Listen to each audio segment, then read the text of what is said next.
Hi everybody, I am continuing my month-long collection expose where I'm showing you all the shit I've hoarded over this past however long in anticipation of, or actually in conjunction with my 2023 no-buy, so we can see all the things I don't need to buy this year.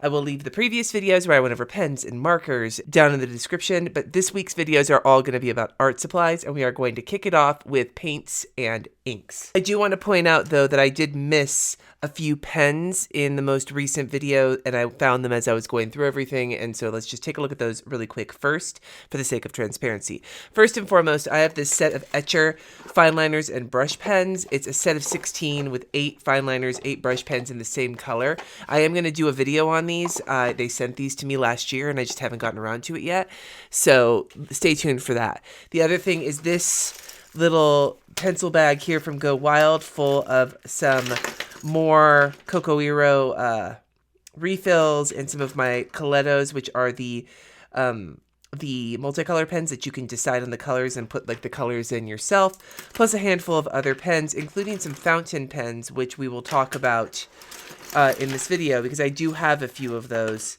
that I will be experimenting with in this next year. So I'm just going to set these to the side. Usually I just put everything back, but these random bags of shit I'm coming across, I am setting to the side so I can go through them later and redistribute everything to its proper home. So we are talking paints and we are talking inks today. I might as well just get it over with and yoink out...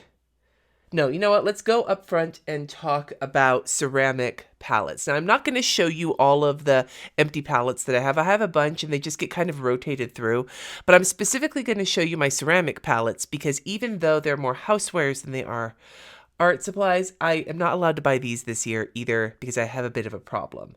Ceramic paint cups, handmade ceramic paint cups. I've got this one. And I've got these two. This is from a shop called Sylvan Clay Works. These are from a shop called Spoon & Sprig Studio. I love these. These are my paint water cups. I use this one, these two for watercoloring, for clean and dirty water.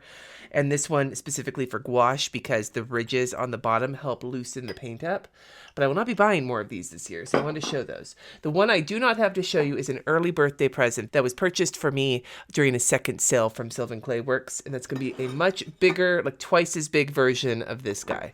This is my main watercolor palette when it comes to work. In the no-buy video, I discussed how if I ran out of any of the colors I used for work, then I would rebuy those, but not any other paints. This is the palette of colors I use for work. It has 20 wells, and the new palette I'm getting for my birthday, which is a bigger one, just more mixing room, also has 20 wells. But these are the colors I'm talking about, and I love this palette, and I will definitely keep using it, but I'm excited for the bigger one. Here are some of the other ones. Now, these two right here are not fancy handmade ones, but I wanted to show these because I love them, and these are one I can catch myself buying more of, but these are just really awesome for mixing different amounts of color or for using alcohol or for using inks. But these guys are ones that I will use for specific projects. These are also from Sylvan Clay Works, and this one I was using inks on. This is for a recent painting I was working on for a commissioned work. This was for a Patreon live stream, but I will clean these and pull these out when I need them for specific projects. And then these are my palettes from Sugar House Ceramics. I love these as well. These are all gouache, and these are inks and other watercolors. And again, I can use a magic eraser to clean these out and reuse them. The reason I'm just showing them to you is so you understand I have no need to buy any more ceramic palettes. So aside from the birthday one that you'll see when I get it, there better not be any more of these showing up in my house in the next year.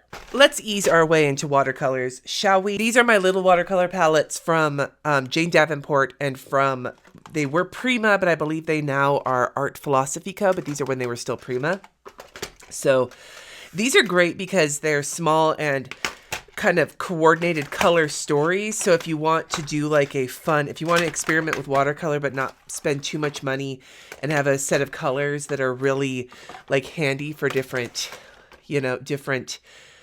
styles of painting, then these could be a lot of fun. You could get one like this, which is the Classics from Prima, which is just a basic like Roy G. Biv kind of palette. Or you could go for one that's a little bit more interesting. So this one is Pastel Dreams. This was sent to me by a patron because I really wanted it, but I didn't want to buy it. Vintage Pastels is another beautiful one. Shimmering Lights. These are all sparkly. All sparkle colors. Odyssey, which is meant to be like a travel kind of palette. They're very, very rich colors.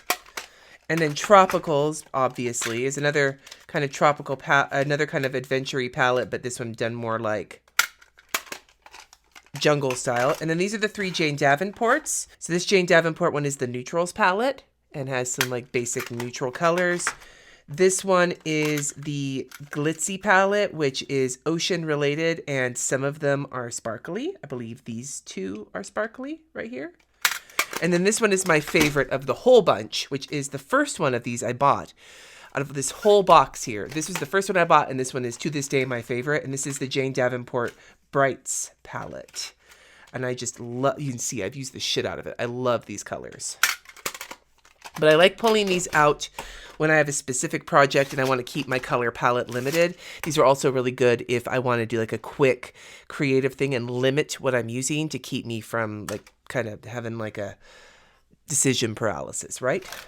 Then on top of those, I have a couple of other small palettes, like very small, very, very small palettes. This is a Winsor & Newton Cotman travel palette. I actually bought this to use in my Wild You watercolor class because I wanted to get something that was inexpensive, easy to find, and easy to use. This is a great little palette. It's not one I would use on the regular because I have so many other ones to choose from, as you're going to see. But for a beginner, this is a great one if you're going to go past my original beginner recommendation, which is this one, the Prong watercolors. They're just kids watercolors, semi-moist, but these ones are nice and vibrant. So if you're gonna go for a kids watercolor palette, don't buy the Michaels huge thing of chalky fucking shitty antacids. Buy this smaller one because these will work so much better for you and they will help you learn watercoloring in a way that is not gonna fucking trip you up when you upgrade to better paints. So this Prong one is like my #1 recommendation for beginners, but upgrade from that would be this Winsor & Newton Cotman little travel set, and it even comes with a tiny little travel brush. Isn't that cute? These 3 are not actually like ones I would recommend for new beginners. These are actually gifts to me from patrons. These 2 from a patron who sadly passed away, but there are some Turner classic watercolors in here. And then there are some Turner and Holbein watercolors in here. And then these are some handmade watercolors that another patron of mine sent from one of her favorite shops. And they're all, I believe, sparkly watercolors. These are ones that I always want to spend time with and I always forget that I have them because they easily get lost amongst the shuffle. So I do want to find a way to keep these out somewhere where I can find them. All right, so we've gone through those. Let's just dig right into my massive pile. You guys are going to judge. Some of these are already, like these are watercolor palettes of mine. Don't judge me. I'm a little bit of a collector, maybe a large bit of a collector. Some of these are palettes that you just buy as a palette, and some of them are palettes I have put together. So let me get these out of my way, and we'll just start digging into them. I don't want these videos to make you feel like you need to own all this shit. You really don't. I promise you. So this one is a lot of the same colors that I use in my professional palette. It's just a travel palette version of them, but it's the same basic color lineup. I do like this palette because it has the little folding out mixing section. The key is if you want this to work and not, like the problem you can run into with plastic palettes is that they pool up and it can wear off after a while, but if you really want to get rid of it, scrub it with some toothpaste and then wipe it off. And that usually will give it this night, or a glue stick. Rub it with a glue stick, then wipe it off. Just pulling off the top here. These are in no particular order. These are some ones that I've experimented with in the past. So it's a mixture of Daniel Smith colors, core colors. I think it's just Daniel Smith and core. I don't think I have any Holbein or Winsor & Newton in here. Yeah, Daniel Smith and core colors. I just have them mixed up in here. It's a pretty varied palette. It's not one I use on the regular, but I do like having these colors available. These are my Regina's watercolor palettes. I love these. These are handmade. She has these palettes that she just finally got a patent on with a glass mixing surface. They're so beautiful. I love these. Sometimes they stick. That's what happens with the honey. This one is these colors, and I have used the shit out of this. A lot of my fuckery flowers were done with this palette before I switched over to the other colors I'm using, but I love using these ones. And then the glass mixing surface is just fucking phenomenal. And then this is this palette, which is a bunch more like kind of muted colors, but I love Regina's watercolors, and I'm so happy she got her patent. Where are we at? What do we got here? What are you? Oh, these ones. These are the Archer and Olive watercolors. Now, I know they released another set. I don't have that, and I'm not going to buy it. But these are the Archer and Olive watercolors. They're really, really nice. I have used them quite a bit. I will continue to use them this year. The colors are really gorgeous. They are very pricey, though. So this palette probably was my most used for quite some time. You can see how much of a hurt I've put on it. This is the Mungyo 48 color set. If you want to spend 40 or 50 bucks and have a whole bunch of colors to choose from, this is the palette for you. It is a really good one, especially for painting botanicals, because it has a ton of earth tones and a lot of different greens. The one caveat to this is I would hold off on buying something like this if you really want to learn how to color mix, because something that's like a 48 pan set like this will make it a lot harder for you to have to color mix, so you won't learn the skills of that. It's a lot easier to use, which is great unless you want to color mix. These are the White Nights full pan watercolors. These are very, very vibrant. I really like the colors here. This, on the other hand, is an excellent color mixing set, because basically what it has is a ton of different tones of primaries. I just don't ever remember that I have it, so I never use it. But these are really great and really rich colors. And then Arteza sent me these a while back. These are the broken. This is the Arteza 36 color set. Now, these actually are a great set to paint with if you're a beginner. However, the issue I run into with it is that the color selection is not the greatest. There is a ton of these yellows and oranges and browns, but there's not a lot of variety in like the blues. When it comes to mixing, there's not a good warm blue in here. So it's a good cheap set, but if you want to learn how to color mix, I would go with maybe something different than this. So this is another one that's just a mix of my professional colors. It's another, you can see this one has the beading on it more, but this is just another one. I bought this one because it has more wells, but this is another one that is just like a travel palette to use with these colors. So these are the Paul Rubens watercolors. I think there's more now, but these are the ones that I've got. This pack is the standard pack. I love this set. These are very, very vibrant watercolors, and I have a lot of fun painting with these when I use them. And then this one is the shimmer set, which is probably one of the most extensive shimmer sets that I've seen. And they're very beautiful. They're not my favorite shimmer watercolors. We're going to talk about those in a minute. But if you were looking for just a basic couple of palettes from the same brand that can kind of cover all your bases, these two palettes are an excellent choice. And they're pink. These are my favorite shimmer watercolors. These are the Coliro Fine Tech watercolors. This is the gold palette, which is probably the most useful of the palettes. The key with these, though, is that you have to soak them. With most watercolors, especially cake watercolors, you want to soak them ahead of time so that they really become usable. But with these especially, you put some water on them and you really let them sit for a couple minutes before you try to use them to really make the richest shimmery. But when you do, God, it's fucking beautiful.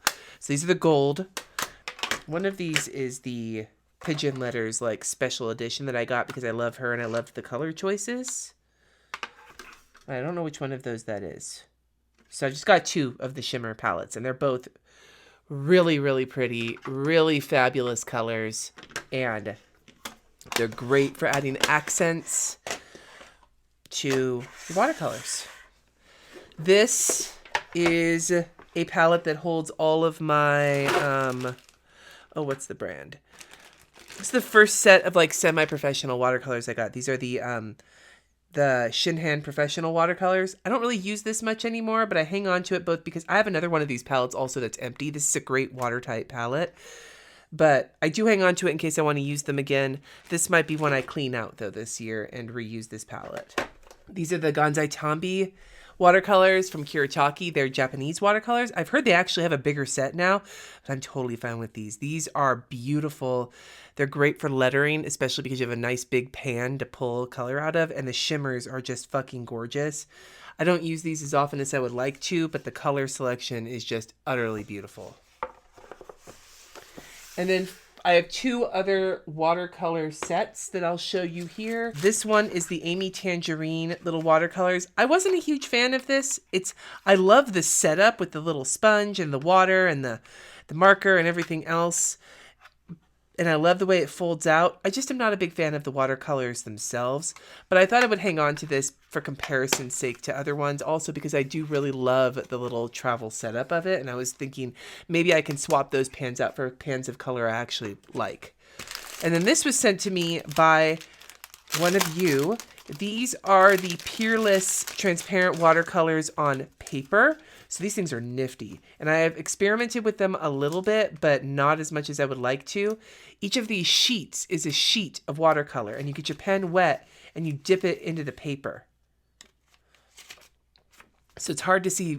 Maybe if you're interested in a video on these, let me know. But these are nifty, and they're ones I have definitely not played with as much as I would like to. So those are my watercolor palettes. Let's take a look at what I've got in terms of watercolor in the tubes. Fresh watercolors.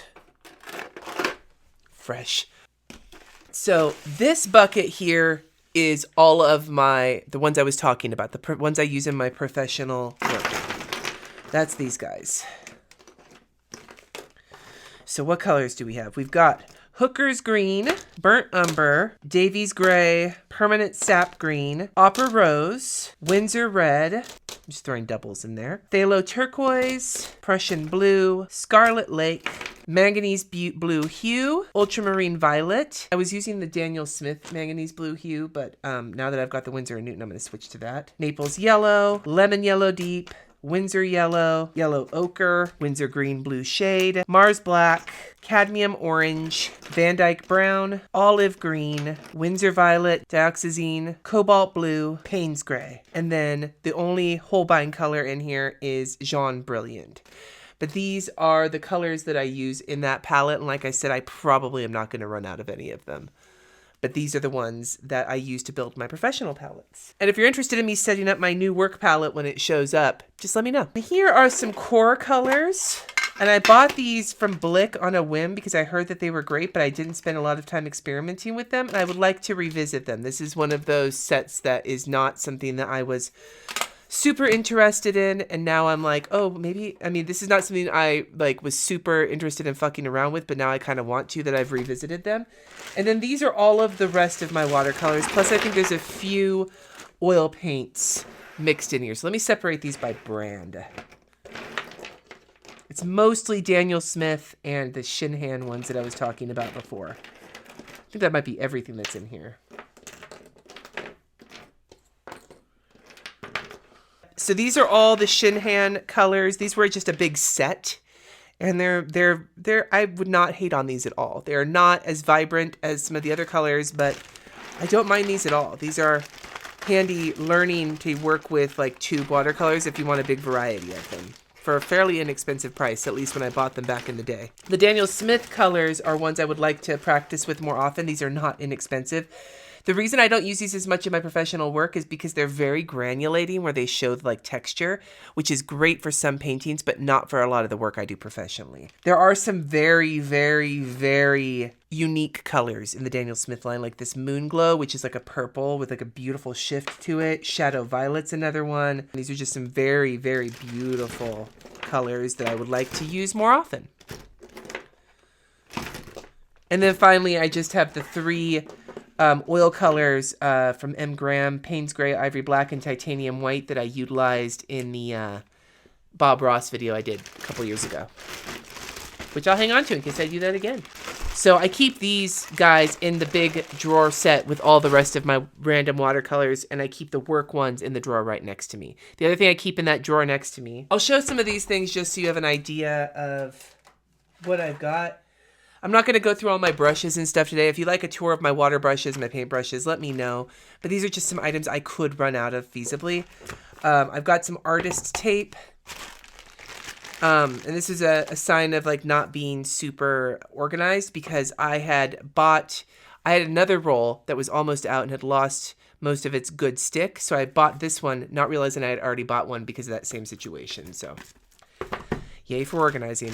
These are micro pipettes. I've got a few of them in this bag to use with my inks, but I have a whole shit ton more in my closet. They came in like a massive pack, so I have no worry about running out of those. This is something I really want to experiment with. This is watercolor ground, which is supposed to turn any surface into a watercolorable surface. This is my Dr. P.H. Martin's Bleed Proof White. This is, I might have another jar of it that might show up when I'm showing you my inks, but this stuff is amazing for adding pure white highlights to paintings. And then I got this recently. This is Daler and Rowney Pro Black. It's a very, very black ink, again, to use for like very black moments. And then I have some masking fluid pens, etc. living in here. So shouldn't need any of that unless it dries out completely, which is entirely possible.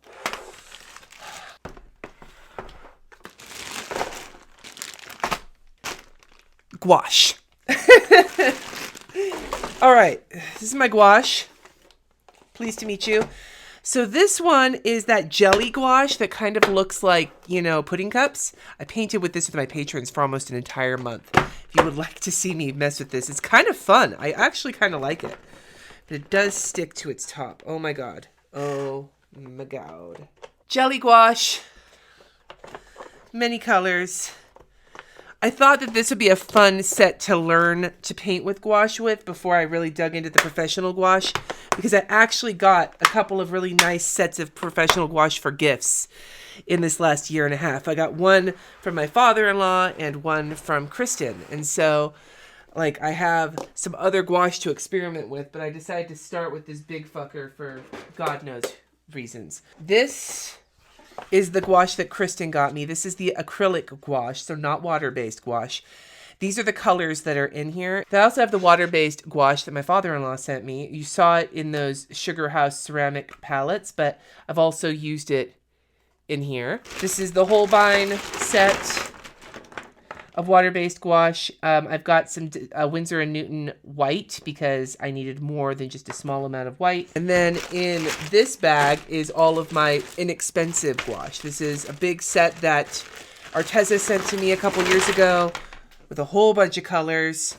And then these white bottles are Reeves gouache, which is also a very decent brand for being inexpensive. So I have these again to experiment with. So basically the hierarchy of my gouache is, if I really want to just fuck around, I'll get that big jelly set out. If I want to go a little higher than that, I'll work with these mountains of colors. And then if I want to work on a more, like with professional stuff or stuff that's on a higher kind of level, I will go with either the water-based or the acrylic Holbein gouache, depending on what I'm painting. God, I have so much of this shit though. So how am I going to use it all up? How? I mean, I could just get rid of it, but if I don't want to.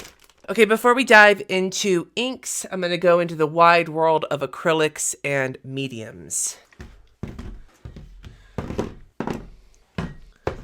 These are not all mediums. Some of these are inks, but this is just stuff I kind of categorized together in terms of the shape of it. So I actually will talk more about this in my next supplies video, but this is Gamsol. This is the blending solvent that I use with my colored pencils. But I don't keep it with my colored pencils because I keep it with the rest of this stuff. So I wanted to show that to you. I should not run out of this year. This is actually India ink. It's great for sketching and for other things, and it's cheaper to buy by the big bottle than it is in a small bottle. I've got various gessos, which you use to prepare the surface of painting areas. This is black gesso, which turns it black, obviously. This is clear gesso, which gives the same texture, but it doesn't change the color of the canvas. This is great in mixed media. This is just regular white gesso. And then we have some different mediums as well. There's matte medium here, which you can use to prepare your surfaces. It creates a matte, like non-reflective finish. It also can work really well in like instead of Mod Podge. And then I keep this one down here because I use this for mixed media. And this one is upstairs with the rest of my acrylic stuff. There's also gloss medium, which does the same thing, but it adds a glossy surface. This is a liquid white oil paint, again from my Bob Ross video. Matte gel is another thing that you can really use to substitute for Mod Podge, especially if you're like decoupaging stuff down into like a mixed media painting. Molding paste can create a lot of texture like on the stuff that you're painting on, which is again really fun with mixed media work. But these are a lot of my like mediums and shit that I utilize basically in all sorts of different ways. Acrylic paints. So there's a whole mixture of them in here. I don't have I don't think I have any really nice acrylic paints. I have like inexpensive craft paints and then like student level acrylics. So I have just a whole bunch. You notice here there's also some more gesso, some heavy gesso in here because Sunny had all of these in their room and then they returned these to me. So there's some colors and some gessos in here. And then in here we've got some of the Liquitex basics, like student grade paints, Amsterdam student grade paints, some heavy body acrylic from Liquitex in a few colors. Then again, more craft paints, different colors here, Artist Loft. Just a bunch of different acrylic paints of different levels, but again, nothing super expensive. And then we have inks for like stamping and shit. So I've got a handful of these larger distress inks in like a lot of neutral colors. And then some StazOn black solvent ink. And then some archival black ink. I've got a handful of these little distress inks, like the Distress Inks minis. A whole bunch of those in here. And then this whole set of Prima chalk inks that they don't sell anymore. But if I'm going to stamp, these are the inks I'm going to use. And as I would like to stamp more with one little word this year, you may actually see these in some form of usage, which is amazing to me. Then in here, this is my, quote, embossing supplies. I don't have very much because it's a fucking gigantic mess, but I will use it every once in a while. I've got a handful of embossing powders, an embossing stamp ink pad, and some of these Letter It embossing pens from Ranger. So again, not something I do all the time, but if I want to do it, I have the supplies, so I have no need to buy supplies for that, which I probably wouldn't anyway. And here's some of my Jane Davenport stuff. You're going to see a lot more of this when I do my other art supply video tomorrow, but I'm just going to show you. It's mainly stamps in here, it's inks. There's a few powders in here. These guys they're like pastels, but in like a palette form because they're from a set of hers that's meant to be like makeup. This is the Make a Splash one and the Fish Go Tech. But again, like I said, you'll see more stuff like this in tomorrow's video or in the next video. But these are her Squid Ink hybrid ink pads. And so I just have a bunch of colors of these. The reason I have all these is that she sent them to me a while back. But I've got all the silver one. I've got a bunch of these colors. Again, these are things I like to bust out more often, especially with one little word this year, if possible. Plus the gold brushes and everything are in here. These are brushes to use with these chalk pastel sort of situations. Let's take a couple minutes to talk about fountain pens. Now, you guys had suggested to me that since I'm using a planner with Tomoe River paper that I should try fountain pens. I have tried them in the past and it hasn't worked out very well, but we're going to give it a try again. So I have these two new ones that I got from Jet Pens. They're ones that use cartridges. These are the Metropolitan from Pilot fountain pens. I got a turquoise one with a fine tip, and then a houndstooth one, gray houndstooth that has a medium tip. And then I got some black ink cartridges to experiment with those. But I also have these other ones that have just sort of floated around and I haven't even looked in these in who knows how long. So these zebra ones are meant to be disposable fountain pens. I have fucked around with these just a little bit. And then this one was in one of those bags I just came across and I don't even know what brand it is. It says Prera on the side, I think. I think I bought that at My Dough back in California. And then in here, we have some fountain pen inks that look like they might have dried out that I bought a while back. And a bunch of different shit. Some different like dip pen looking things. Some skinny ink cartridges. Some of these are Jane Davenport.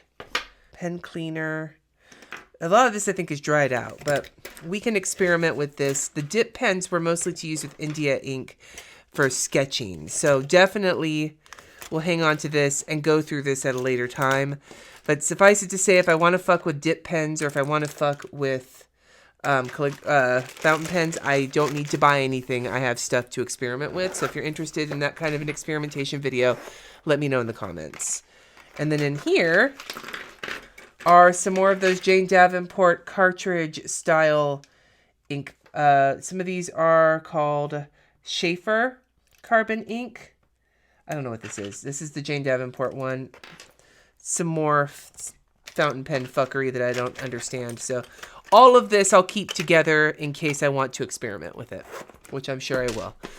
I think some of it's dried out though. But now that we've looked at the fountain pens, we've looked at all that stuff, let's take a look at my inks. Now you might be asking yourself, Cindy, if you're not using fountain pens, why the fuck do you have this much ink? I don't actually use this ink for fountain pens. I use this ink for other things. Some of this is acrylic ink that I can use for painting. Some of it is watercolor ink that I use for painting. Some of it is alcohol ink I haven't experimented with. But I have used all of this in art that is not fountain pen related. So we'll start with the non-watercolor or watercolor adjacent stuff. These are the Dr. P.H. Martin's Bombay India inks. These are fun to paint with, but because they're India ink, they are waterproof and light fast. So if you paint with these, you will eventually, like when they dry, you will not be able to reactivate them, which can actually be a really good thing sometimes. These are not alcohol inks, but these are alcohol inks. And I got these from a couple of different subscription boxes and have not really fucked with them all that much. That will definitely be something to experiment with in the new year. I've got some shimmery ones and some just regular colors. This is just a whole pile of different colors of alcohol ink plus some solution. And then these two are actually just basic ink. So this one is Daler & Rowney Aquafine White Watercolor ink. And then this one is Dr. P.H. Martin's Black India ink. Again, they're just some basic white and blacks that I keep on hand. These are the Dilutions ink sprays. These are great for mixed media. I have several colors of these. I have a lot of greens. I have a shimmery white. These are great sprays for doing mixed media work, and I just love them so very much. The rest of these are all watercolor or watercolor adjacent. So watercolor adjacent, these guys are dye-based. They're not watercolor-based. The Ecoline inks, I'll have the Ecoline markers in my next video. But these are very beautiful, vibrant colors. They do stain a lot more than standard watercolors do, but they are a lot of fun to paint with. And they have a nice translucency to them. These are Marabou Aqua Ink Graphics. I got these in a subscription box and I like them okay. They're not my favorites, but I do keep them around in case I want to experiment with them and I don't want to use some of my nicer ones. That's what this little set is kept around for. But my nice ones, the ones I love the most, are the ones in here. This is the set of Dr. P.H. Martin's Hydrus watercolor, liquid watercolors. These I use professionally. Now, I don't use these as much as I use my other paints, but these do work really, really well for creating certain vibrant professional colors. I have a whole fucking array of different colors of these guys, and I just fucking love them. I also have a couple spare jars of bleed-proof white, so I will not run out of that at all this year.